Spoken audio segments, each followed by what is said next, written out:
Halo Halo guys. guys. Oh iya, ngomong-ngomong soal the day after new normal, itu ada kaitannya loh dengan globalisasi.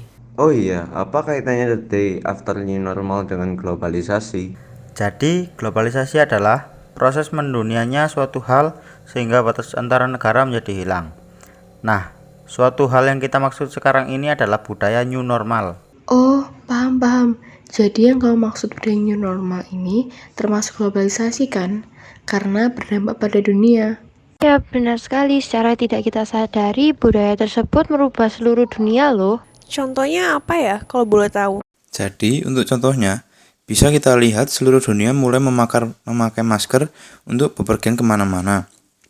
Dan after new normal pun, masker sudah menjadi kebiasaan tersendiri dan mungkin berkembang menjadi bagian dari fashion. Oh iya, benar juga. Negara-negara di luar sana juga sudah ada yang mulai turun pesat COVID-19-nya, namun masih memakai masker. Lalu, hand sanitizer pun yang dulu hanya digunakan sebagai pengharum tangan, sekarang orang lebih berpikir untuk menghilangkan virus. Gila juga ya bisa merubah pola hidup manusia secara tidak langsung. Iya Lon, kalau dipikir-pikir juga kita udah hampir 1 tahun lebih ya ngerasain kehidupan kayak gitu. Iya juga ya. Tidak terasa kehidupan pada masa COVID-19 ini kita jalani gitu aja. Yap, betul. Sehingga untuk sekarang, kita hanya bisa berharap agar Indonesia juga termasuk ke dalam negara yang COVID-nya turun pesat. Amin Bert, semoga ya. Nah guys, sebelum kita bahas lebih lanjut, aku mau tanya dulu nih ke kalian. Kalian udah tahu belum tentang apa arti bekerja? Duh, aku nggak tahu nih. Aku taunya bekerja itu ya cuma rutinitas buat nyari duit. Ya udah sini, aku bakal jelasin apa sih pengertian bekerja itu. Sebenarnya yang kamu bilang tadi itu udah benar, tapi masih ada pengertian lain dari bekerja, yakni kerja merupakan sesuatu yang dikeluarkan oleh seseorang sebagai profesi, sengaja dilakukan untuk mendapatkan penghasilan. Kerja dapat juga diartikan sebagai pengeluaran energi untuk kegiatan yang dibutuhkan oleh seseorang untuk mencapai tujuan tertentu. Tujuan tertentu itu contohnya seperti apa saja? Aku kurang tahu. Apakah kamu bisa kasih tahu contohnya? Oke, jadi tujuan tertentu dari bekerja itu yang ke satu, memenuhi kebutuhan hidup, yaitu diri dan keluarga. Lalu yang kedua, dengan bekerja maka dapat menjunjung tinggi martabat manusia.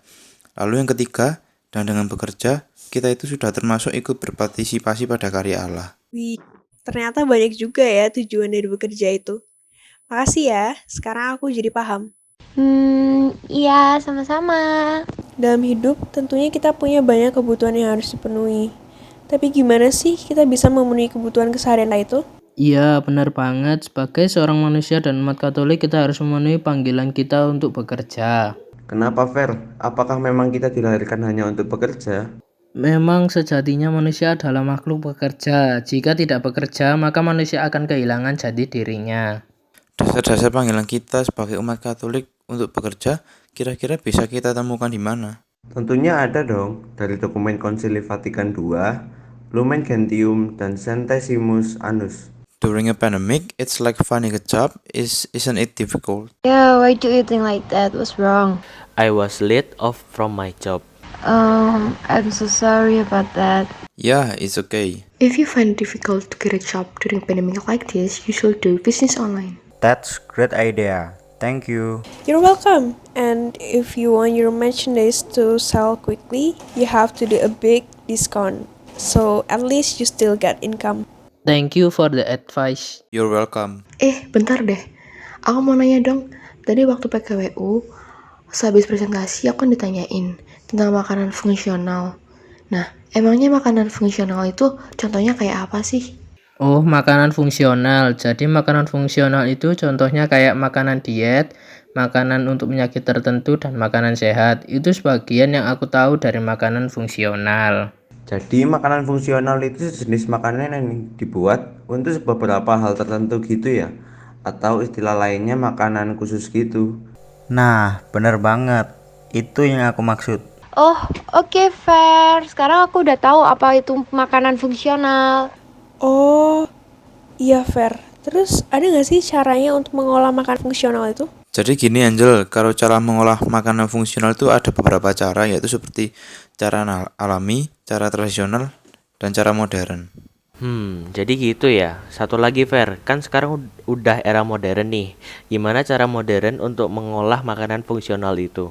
Jadi, cara modern untuk mengolah makanan fungsional yaitu dengan cara memperhatikan kandungan gizi pada bahan-bahan yang akan diolah. Contohnya makanan khusus diet atau makanan khusus pengidap diabetes. Oke, thanks infonya. Nanti pasti aku akan coba buat di rumah. Siapa tahu bermanfaat. Guys, kalian tahu nggak, dalam masyarakat kita itu ada perubahan sosial. Nah, aku juga penasaran apa faktor dari perubahan sosial dalam masyarakat tersebut. Iya Fer, aku setuju bahwa perubahan sosial dalam masyarakat.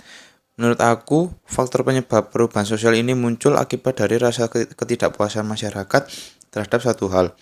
Namun, perubahan juga bisa terjadi karena adanya anggapan dari masyarakat. Jika faktor-faktor baru yang muncul bisa memberikan manfaat yang lebih besar. Wah, iya banget tuh yang dibilang Arya tentang perubahan sosial juga disebabkan oleh akibat dari rasa ketidakpuasan masyarakat terhadap suatu hal. Bentuk perubahan sosial kebudayaan di Junadakwa Institut Agama Islam Negeri atau IAIN Pontianak terdapat 3 jenis loh guys. Oh iya, bentuk-bentuk perubahan sosial ada perubahan evolusi, revolusi, perubahan yang dikehendaki dan tidak dikehendaki, maupun perubahan kecil juga besar. Wah, oke banget nih pembahasannya. Aku mau kasih tahu kalian faktor-faktor apa aja sih. Pertama, ada faktor pendorong perubahan sosial budaya. Kedua, ketidakpuasan terhadap kondisi yang ada. Ketiga, penemuan baru atau discovery and invention. Yang keempat, sikap terbuka terhadap perubahan. Oke banget guys, tentunya dari semua itu ada faktor pendorongnya juga dan menjadi yang harus diperhatikan loh. Nah, faktor lainnya pendorong perubahan sosial seperti perubahan standar hidup, sikap pendidikan yang maju, dan keadaan masyarakat yang majemuk.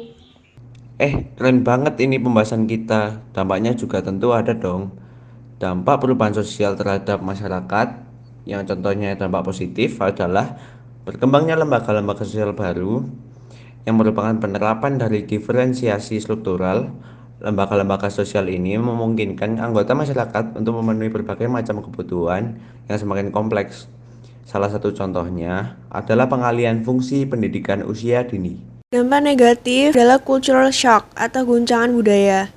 Yang dimaksud dengan cultural shock adalah kondisi ketika masyarakat mengalami kaget karena belum siap menerima perubahan. Nah, perubahan yang dimaksud di sini adalah perubahan yang disebabkan akibat adanya unsur-unsur kebudayaan asing yang berbeda dengan kebudayaannya sendiri. Dampak terburuk dari cultural shock ini adalah ketertinggalan kondisi dan bisa menyebabkan terjadinya masalah sosial. Mantap rek. Namun demikian, ada juga beberapa tantangan global terhadap jati diri bangsa Indonesia, yakni melemahnya penghayatan terhadap Pancasila sebagai pandangan hidup bangsa, pemakaian bahasa Indonesia, dan berkurangnya legitimasi agama. Nah, upaya yang dapat kita lakukan untuk mengatasi masalah memudarnya jati diri bangsa antara lain sebagai berikut. Yang pertama itu menumbuhkan rasa bangga akan hasil kebudayaan sendiri.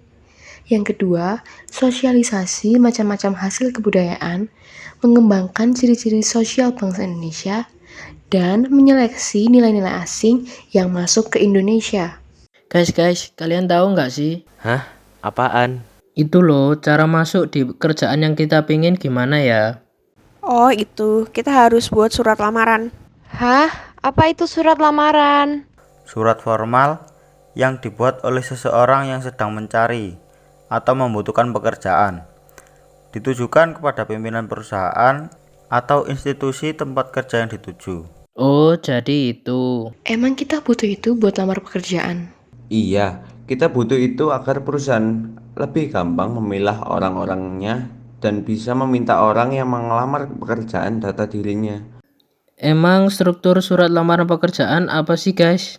Tempat dan tanggal, kemudian hal dan lampiran, lalu tujuan surat, setelah itu baru salam pemuka, alinea pemuka, isi dan bagian penutup, tanda tangan dan nama. Oh gitu ya guys, makasih ya. Sama-sama.